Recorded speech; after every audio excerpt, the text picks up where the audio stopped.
ময়মনসিংহের একটি পরিবারের 9 সদস্য আত্মহত্যা করেছিলেন 17 বছর আগে। আলোড়ন তোলা সেই ঘটনা থেকে প্রেরণা নিয়ে চিত্রনাট্য তৈরি করেছেন নির্মাতা ভিকি জাহেদ। সত্যি ঘটনার ছায়া অবলম্বনে নির্মিত সেই ওয়েব সিরিজ চক্র আইস্ক্রিনে মুক্তি পাবে 10 অক্টোবর বেলা 3টায়। এক সাংবাদিক সম্মেলনে আইস্ক্রিন অরিজিনালে ওয়েব সিরিজটি মুক্তির তারিখ ঘোষণা করা হয়।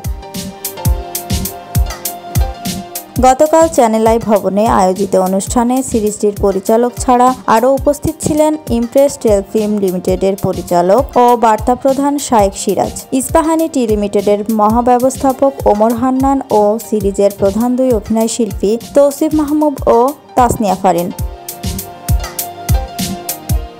অনুষ্ঠানে ভিকি জাহেদ বলেন, একই পরিবারের 9 জন ট্রেনের নিচে পড়ে আত্মহত্যা ঘটনার পেছনের মূল কারণ সেভাবে সামনে আসেনি। একজন এক এক রকমভাবে ভেবে নিয়েছিলেন। আমরা আমাদের জায়গা থেকে সেই গল্পের সঙ্গে মিল রেখে কাল্পনিক একটি গল্প সিরিজে দেখানোর চেষ্টা করেছি।